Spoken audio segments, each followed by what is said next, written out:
안녕하세요. 김열방입니다. 여러분 만나서 행복이 넘칩니다. 지금 여러분 얼굴에 그리스도의 광채가 빛나고 있습니다. 한번 인사하시기 바랍니다. 얼굴에 빛이 나십니다.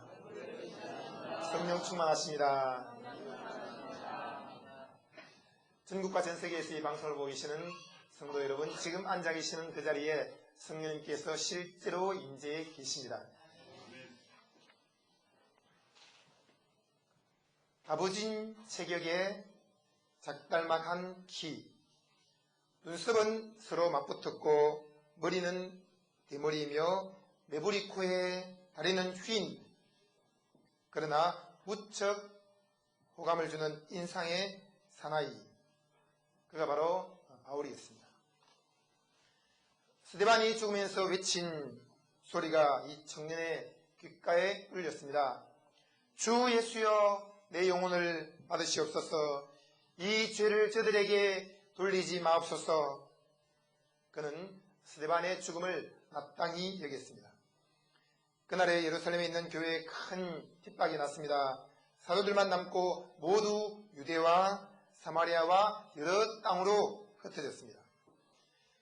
사울은 교회를 잔멸하려고 결심했습니다. 그는 멧돼지가 포도원을 마구 짓밟아 헐듯이 각 집에 치고 들어가 남녀를 끌어다 옥에 넘겼습니다.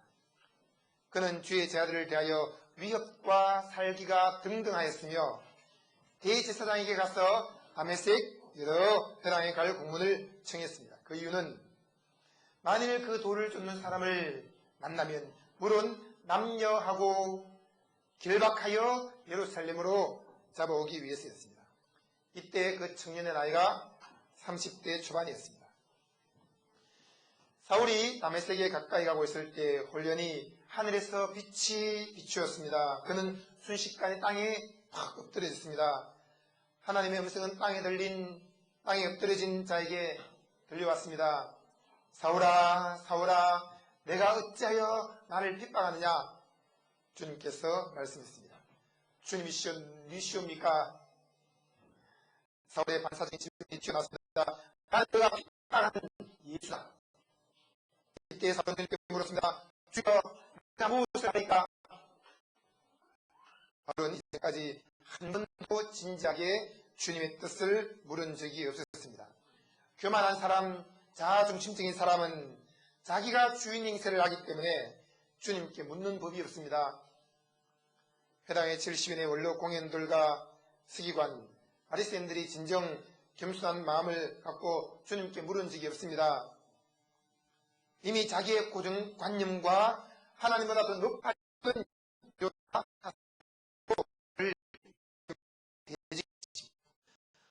오늘날 수많은 신학자와 목회자, 나름대로 똑똑하다고 하는 성도들이 주님께 묻지 않고 자기의 이론과 경험과 철학과 온갖 잡다한 사상들로 사단의 견고한 성을 쌓고 하나님과 그 보내신 그리스도를 대적하고 있습니다. 히브리어 헬라에 능통하고 매일 회당에서 성경을 외워 읽은 예루살렘의 랍비들, 그리고 종교, 정치 지도자들이 예수님을 십자가에 못 박아 죽였습니다. 왜 그렇습니까? 그들은 스스로 선생 노릇을 하려고 했으며 성령님이 있음도 듣지 못했기 때문에 참되고 가장 탁월한 선생님이신 성령님의 가르침과 인도하심을 받지 못했던 것입니다.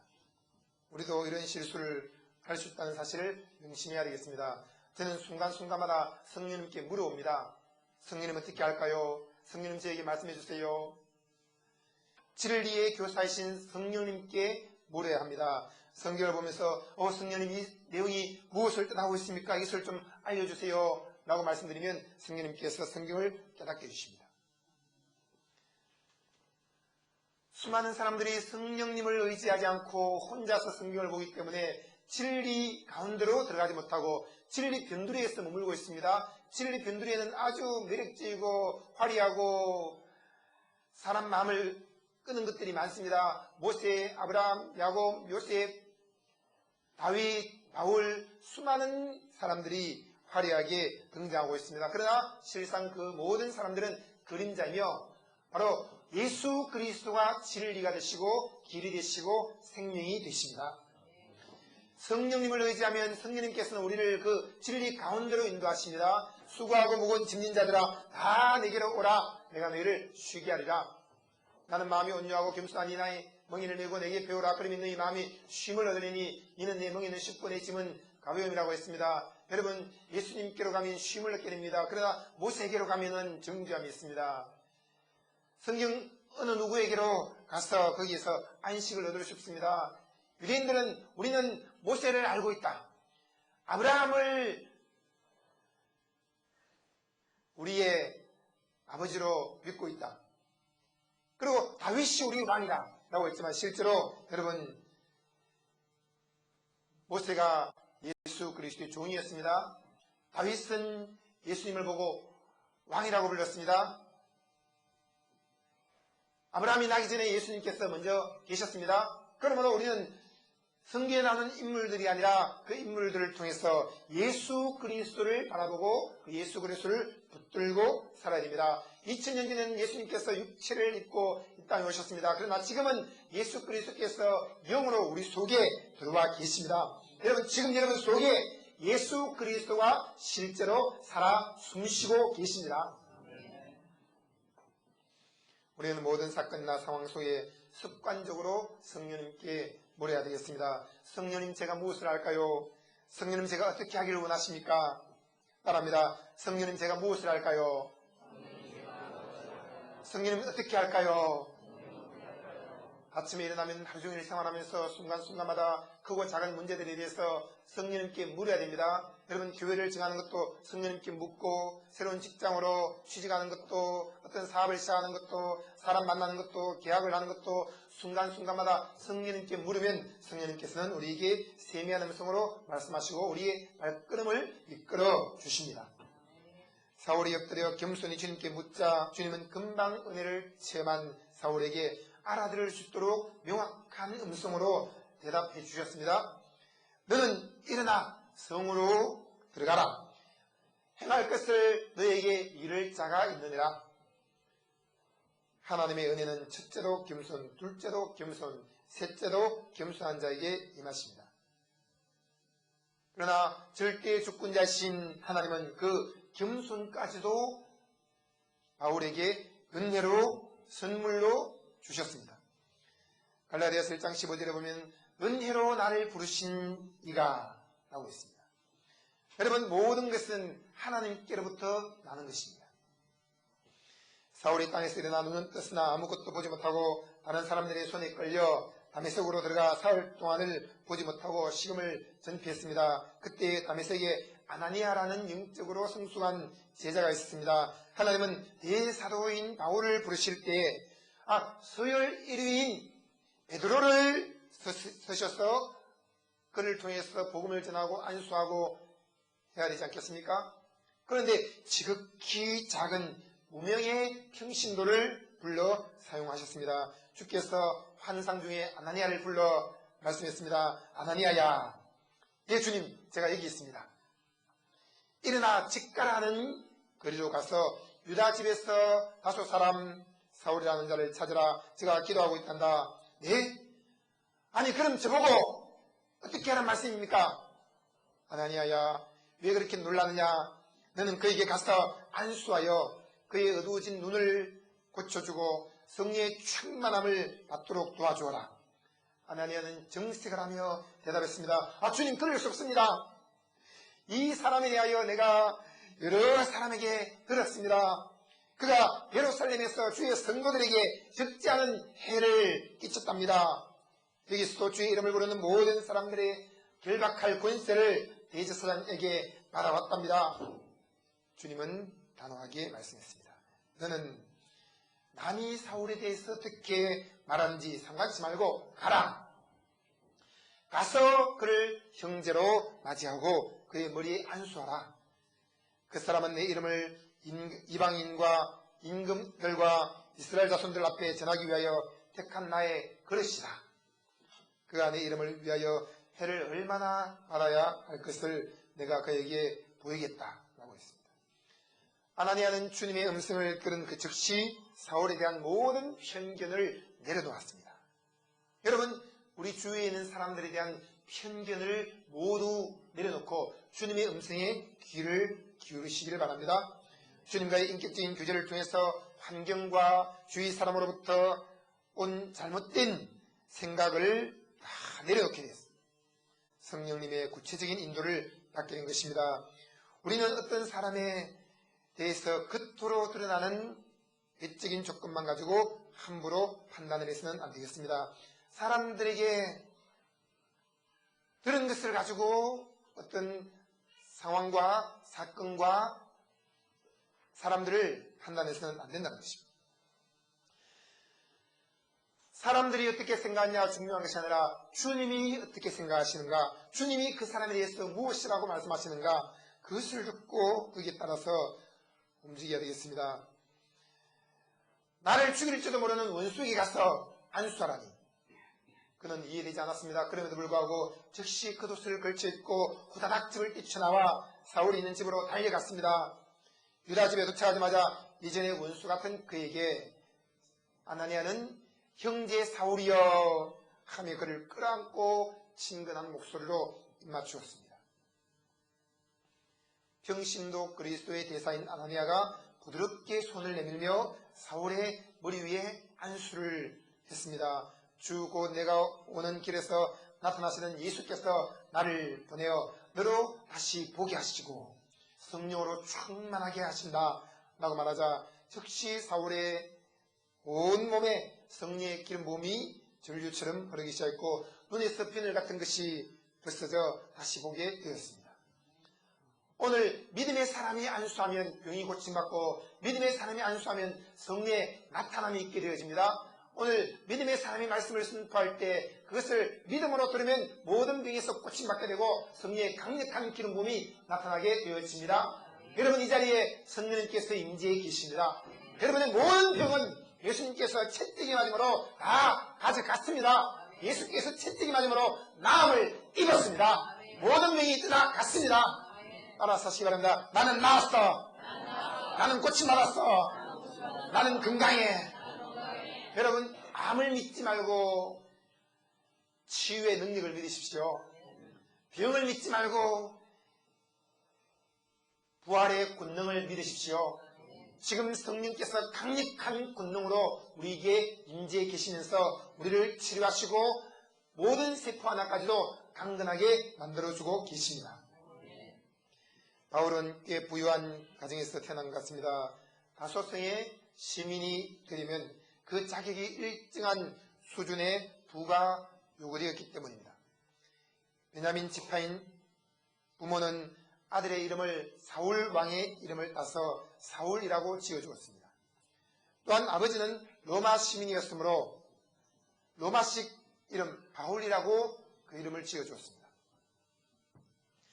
바울은 다메섹에서 변화된 후 혈육과 의논하지 않고 바로 아라비아 광야로 가서 3년을 보내었습니다. 그는 엄격한 부모 밑에서 자라났습니다. 그가 혈육과 의논하지 않았다는 것은 처음부터 독립하고 처음부터 얼마나 철저하게 성령님의 인도를 받기 위해서 몸부림을 친지 알 수 있습니다. 아마 다메섹에서 주여 제가 무엇을 하리까? 라고 묻던 그대로 아나니아에게 안수를 받은 후에 주여 제가 어디로 가리까? 라고 물었을 것입니다. 그리고 성령님께서 그를 이끄심으로 그는 아라비아 광야로 가게 되었습니다. 여러분, 우리의 발걸음 한 걸음 한 걸음 움직일 때마다 성령님께 물으시기 바랍니다. 따라합니다. 성령님 어디로 갈까요? 성령님 누구를 만날까요? 성령님 무슨 일을 할까요? 성령님 어떻게 할까요? 성령님 저를 이끌어주세요. 매 순간마다 크고 작은 모든 일에 대해서 성령님의 이끌림을 받으시기를 주님의 이름으로 축원합니다. 다메섹으로 돌아온 바울은 회당에서 예수가 하나님의 아들이심을 전파했습니다. 듣는 사람들이 다 놀라며 말했습니다. 이거 어찌 된 일이냐? 저 이교도 놈을 죽여라! 유대인들이 바울을 죽이려고 공모하자 이를 안 바울의 제자들이 밤에 광주리에 그를 담아 성에서 달아 내려 도망치게 했습니다.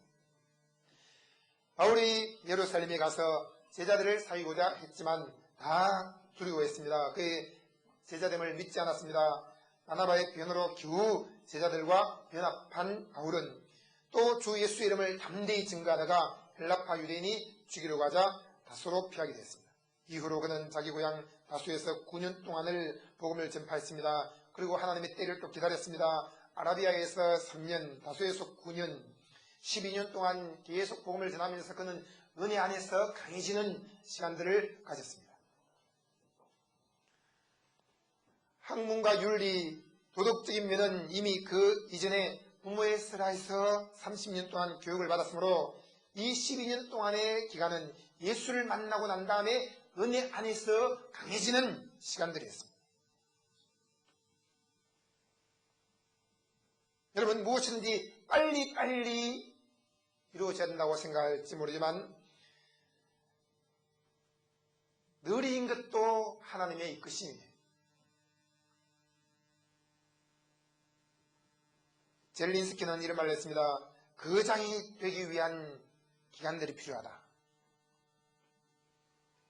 하지만 고생을 무릅쓰려는 거장이 없는 현실은 더욱 가혹하다. 지금 하고 있는 일을 더 나은 일을 위해서 끝이가는 하나의 과정이라고 생각을 하자라고 했습니다. 여러분, 우리가 그리스도 안에서 강해졌을 때 세상을 통치할 수 있는 힘이 생겨납니다. 구원받은 것은 즉각이지만 그 이후로 하나님께서는 은혜 안에서 강해져서 어떤 환난과 풍파 속에서도 흔들리지 않기를 원하고 계십니다. 하나님만을 두려워하고 하나님 앞에서 담대히 살아가는 믿음의 사람으로 견고하게 세워지기를 원하고 계시는 것입니다. 12년의 세월이 지난 후 안디옥 교회를 담임하고 있던 성령과 믿음이 충만한 바나바가 바울을 찾아 자신의 목회 동력자로 삼기 위해 다소로 왔습니다. 이제야 비로소 바울에게 때가 온 것이었습니다. 만나 안디옥에 데리고 와서 둘이 교회에 1년간 함께 있어 큰 무리를 가르쳤습니다. 제자들이 비로소 그리스도인이라 일컬음을 받게 되었습니다. 그리스도인은 그리스도 족속이다 라는 말입니다. 안디옥은 별명 짓기로 유명한 도시인데 그들이 욕과 익살, 경멸의 별명을 붙인 것이 오늘날 가장 영광스러운 그리스도인이라는 이름이 되었습니다. 그리스도인은 무엇을 의미합니까? 그리스도를 영접한 사람, 그리스도와 동행하는 사람, 그리스도를 사랑하는 사람, 그리스도와 연합한 사람, 그리스도로 충만한 사람, 이 모든 것이 성령님을 통해서 가능한 것입니다. 여러분, 그리스도가 여러분 안에 살아 계십니다. 갈라디아서 2장 1절 말씀하기를 내가 그리스도와 함께 십자가에 못 박혀 죽었나니 그런 적 이제는 내가 사는 것이 아니요 오직 내 안에 그리스도께서 사신 것이라.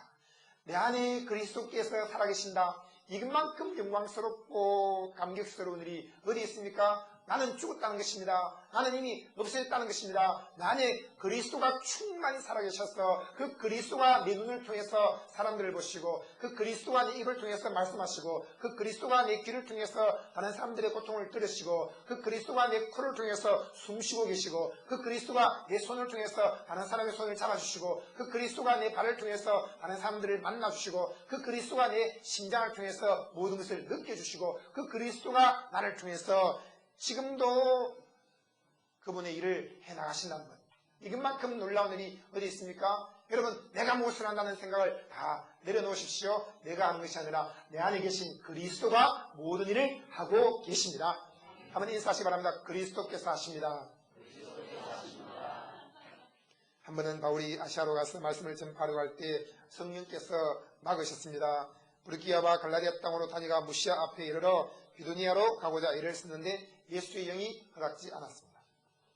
때로 예수의 영은 허락하기도 하고 허락지 않으시기도 합니다.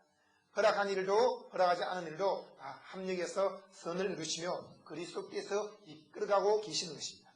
무시아를 지나 드로아로 내려갔습니다. 밤에 환상이 바울에게 보였습니다. 바로 마게도냐 사람 하나가 서서 마게도냐로 와서 우리를 도와주세요, 우리를 도와주세요 라고 바울에게 청하는 것이었습니다. 바울이 이 환상을 본 후에 곧 마게도냐로 떠나기로 힘썼습니다. 이는 하나님이 마게도냐 사람들에게 복음을 전하라고 부르신 줄로 인정했기 때문입니다. 우리는 복음 전파하는 장소도 성령님께 묻고 그분의 이끌림을 받아야 합니다. 복음은 아무 데서나 전하면 되지 않습니까? 무슨 성령의 이끌림을 받습니까? 라고 생각하면서 자기 멋대로 밀어붙일 때가 많습니다. 그러나 그렇지 않습니다. 성령께서는 저에게 너는 잠실로 가서 종합문장교회를 시작하라 라고 했습니다.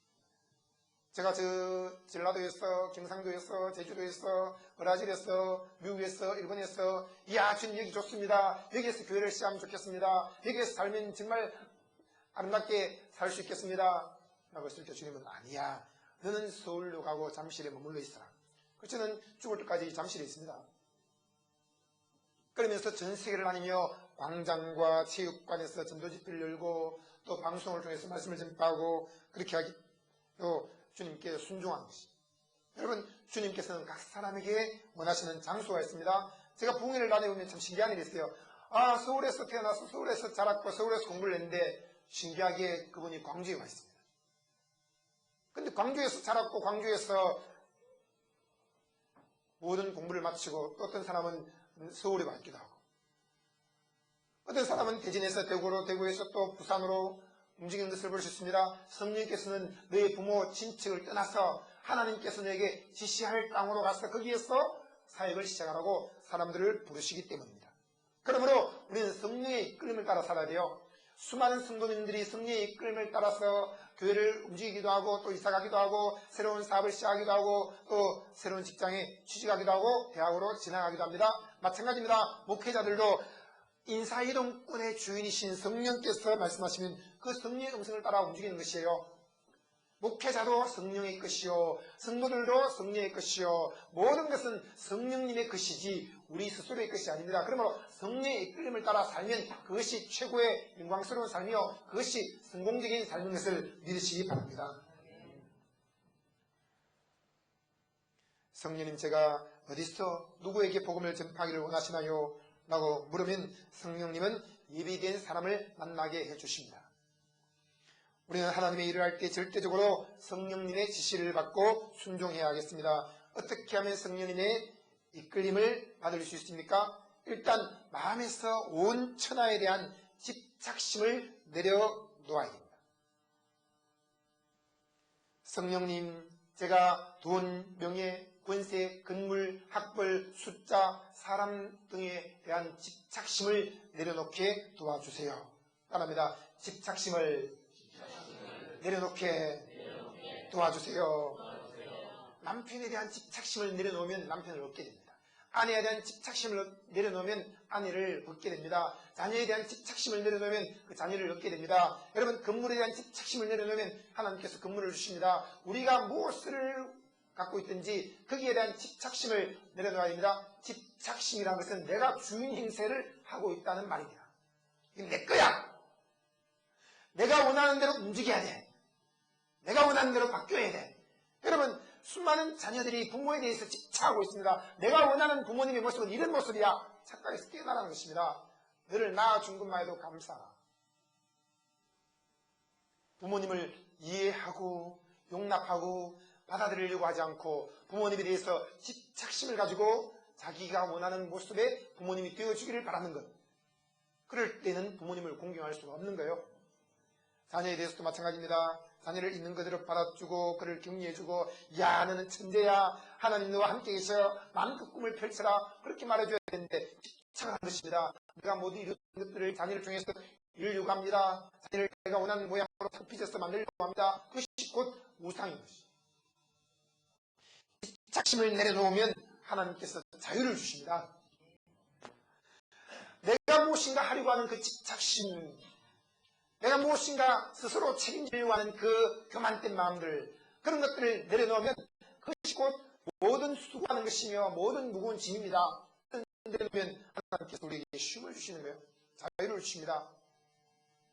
여러분, 율법적으로 내 행위를 통해서 의로워지려고 하는 그 집착심도 내려놓으면 하나님의 은혜로 의로워지는 것입니다. 우리가 의로워지는 것은 우리 인간의 행위로 되는 것이 아니라 하나님의 은혜로 되어지는 것입니다. 여러분, 내가 생각하는 기준들이 있습니까? 수많은 사람들이 자기 기준을 가지고 주위 사람들을 판단하고 있습니다.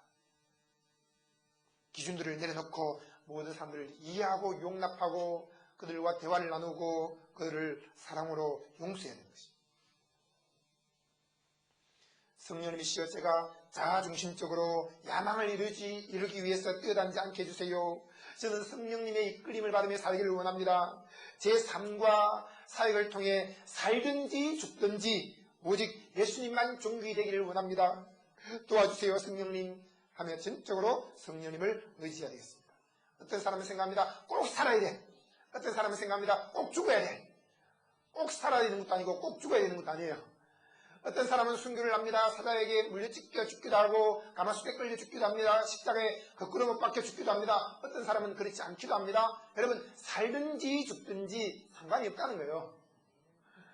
살게 하시는 분도 주님이시고 죽게 하시는 분도 주님이시고 우리의 생명은 주님께 있으며 왕을 세우시는 분도 주님이시고 왕을 폐하시는 분도 주님이시므로 그것도 주님께 있으며 여러분 높이는 것이 동이나 서나 남이나 북에서 말미암지 않고 오직 여호와께로 말미암는다는 것을 믿고 하나님만을 전적으로 신뢰하시기를 바랍니다.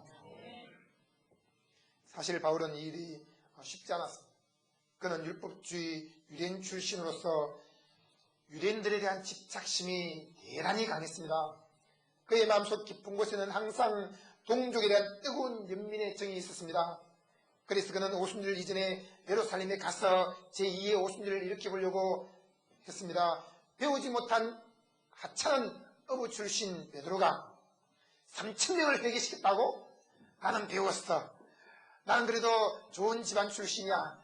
나는 주님을 극적으로 만났어. 그러니 내가 예루살렘 가서 다시 한번 성경을 해석하고 간증을 멋지게 하면 3,000명이 아니라 최소한 3만 명은 변화될 거야. 이방인의 사도로 부름받은 바울이 유대인의 사도로 부름받은 베드로의 사역을 탐내고 있었던 것입니다. 여러분, 자신을 성공한 사람과 절대로 비교하지 말아야 돼요. 자신의 삶에 대한 만족은 바로 자기 자신을 있는 모습 그대로 받아들이고 인정하는 데 있습니다. 여러분, 헤르만 헤세는 그런 말을 했습니다. 그는 그대가 가진 노래를 불러라. 그대의 노래가 그대의 생명이다. 자기의 노래를 불러야 되는데 늘 남의 노래만 부르면서 비교의식에 빠져서 허탈해한다면 그 사람은 행복할 수가 없습니다. 여러분, 자기의 노래를 부르십시오. 자기의 길을 걸어가십시오. 자기의 삶을 사십시오. 하나님 앞에서 단독자로서 자기 자신이 얼마나 존귀한 사람인가를 꼭 기억하십시오. 하나님 보실 때는 우리를 무더기로 엎어서 사랑하시는 것이 아닙니다.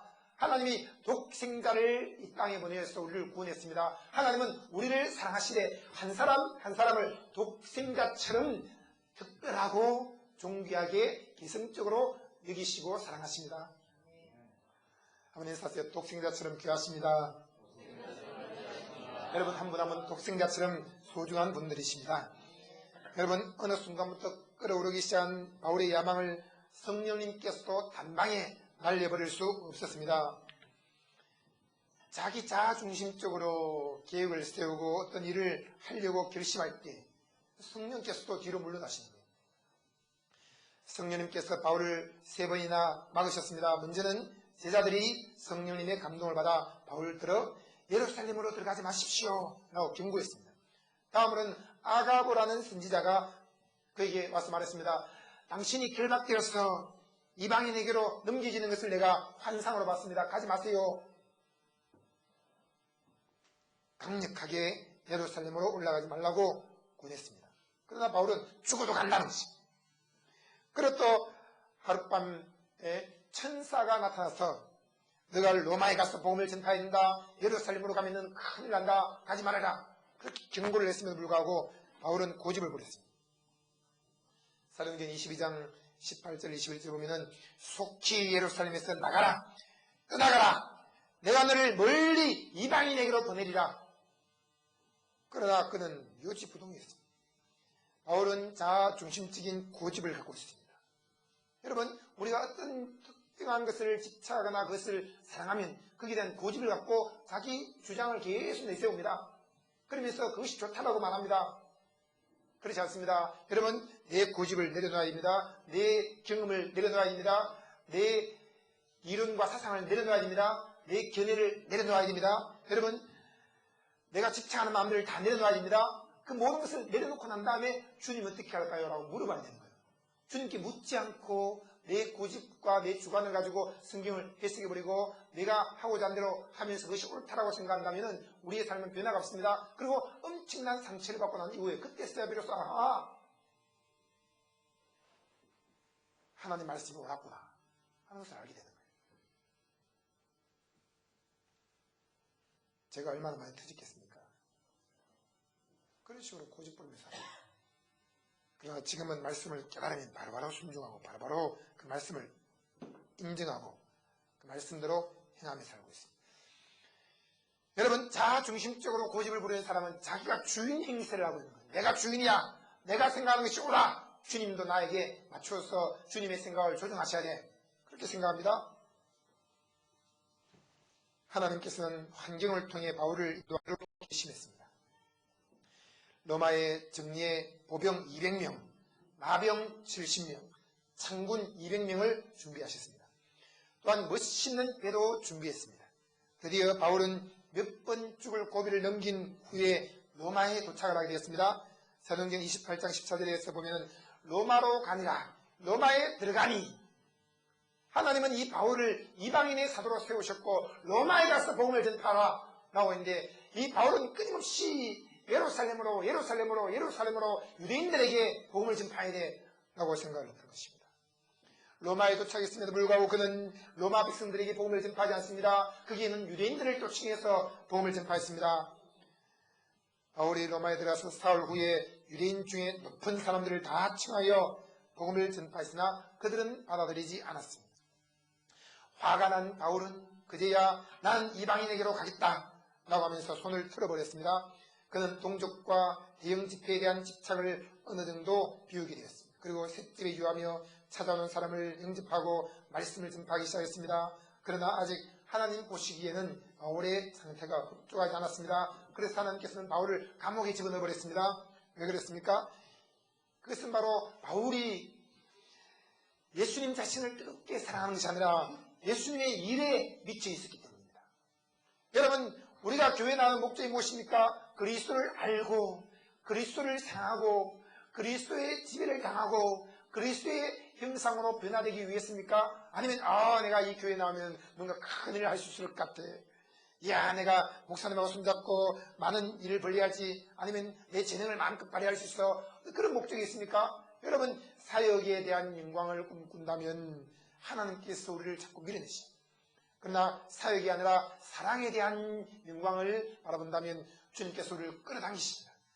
그리스도를 사랑하는 마음으로 살아가면 하나님께서 그를 통해서 일을 하십니다. 그러나 그리스도를 사랑하는 마음보다도 그리스도의 일에 미쳐 있다면 그는 일 중독자요 경영에 빠지는 사람이므로 주님께서는 그에게 말씀하기를 너는 너의 일이 너의 우상이다 라고 말씀하십니다. 바울은 일에 미쳐 있었습니다. 빽빽한 스케줄이 그를 감고 있습니다. 그러나 나중에 그는 깨달았습니다. 내가 미쳐도 일에 미쳤다라고 하지 않고 그는 내가 미쳐도 이제는 하나님께 미쳤다. 일이 나를 감고 난도다 라고 말하지 않고 그리스도의 사랑이 나를 감고 난도다 라고 피눈물이 담긴 고백을 했습니다. 여러분, 하나님의 일이 아니라 하나님께 미치십시오. 하나님은 자신을 향한 순수한 사랑이 없이 일에만 미친 사람을 원치 않으십니다. 바울은 다메섹에서 예수님 만나기 전에도 나름대로 유대주의 사명에 미쳐 날뛴 사람이었습니다. 그 기질은 예수님을 만난 후에도 쉽게 변화되지 않았던 것입니다. 복음이 무엇인지를 깨닫고 난 이후에 사역의 문이 조금씩 열리자 그의 눈은 뒤집어졌습니다.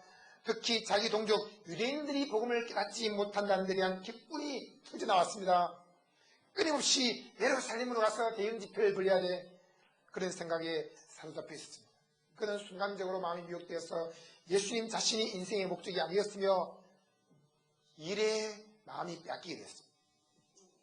처음에는 예수님을 뜨겁게 순수하게 사랑했지만 나중에는 마음속에 예수님의 일만 가득히 남아있는 사람들이 있습니다. 바울은 문명의 12년 동안 예수님과 깊은 사랑에 빠져 있습니다. 그러나 선교 활동을 하면서 예수님을 사랑하는 마음을 다 잃어버리고 예수님의 일에만 빠져 정신없이 뛰어다녔던 것입니다. 예수님을 놓친 사람은 결국 야망을 붙들게 되어 있습니다. 복음 사역을 통해서 온 천하를 다 얻는다고 할지라도 온 천하의 주인 되시는 예수님을 사랑하는 마음을 잃어버린다면 무슨 유익이 있겠습니까? 성령님께서 바울을 3번이나 경고했음에도 불구하고 바울은 뭔가에 홀린 것처럼 예루살렘으로 계속 돌진했습니다. 하나님께서 그의 육체를 사단의 가시로 치게 됐습니다. 감옥에 들어가 손과 발에 착고가 채여 꼼짝달싹할 수 없게 된 바울, 더 이상 한 발자국도 뛰어날 수 없게 된 이 바울은 그 마음이 폭발할 지경에 이르게 되었습니다. 모든 것이 끝났단 말인가? 여러분, 그러나 우리가 끝났다고 시작할 때 하나님은 그때부터 또 일을 하십니다. 과연 하나님께서 무엇을 원하신단 말입니까? 여러분, 혈통과 육정과 사람의 뜻으로 할 수 있는 모든 육적인 노력을 포기하고 남을 다 비우고 다 내려놓으면 하나님께서 우리를 통해서 일을 하기 시작합니다. 우리는 하나님의 도구가 아니라 하나님의 통로입니다. 하나님의 노예가 아니라 하나님의 신부입니다. 여러분, 하나님께서 우리를 통해서 일하기를 원하실 때 우리는 그분을 그대로 있는 그대로 통과시키는 하나님의 통로가 되는 것입니다. 바울은 다시 주님을 향한 뜨거운 사랑의 마음을 회복했습니다. 그리고 고린도전서 13장에 마음을 다하고 목숨을 다하고 힘을 다하고 뜻을 다해서 나를 사랑하신 그분, 그 예수님을 뜨겁게 사랑합니다. 그분만을 영원히 사랑합니다. 모든 것이 있고 모든 일을 한다고 할지라도 예수님을 사랑하는 마음이 없다면 그것은 내게 아무런 유익이 없으며 그분께서 말하는 존재는 아무것도 아닙니다 라고 말하면서 그는 영원히 예수님을 사랑합니다 라고 외쳤습니다. 그리고 에베소 교회를 향해서 말씀하기를 우리 주 예수 그리스도를 변함없이 사랑하는 모든 자에게 은혜가 있을지어다 라고 말씀을 했습니다. 여러분, 오늘 이렇게 교회에 나와서 말씀을 듣고 일하는 것은 그리스도를 알고 그리스도를 사랑하고 그리스도를 이렇게 하기 위해서 온 줄로 믿습니다. 그리스도가 우리의 전부인 것을 믿으시면 아멘 하시기 바랍니다. 기도하시겠습니다. 하나님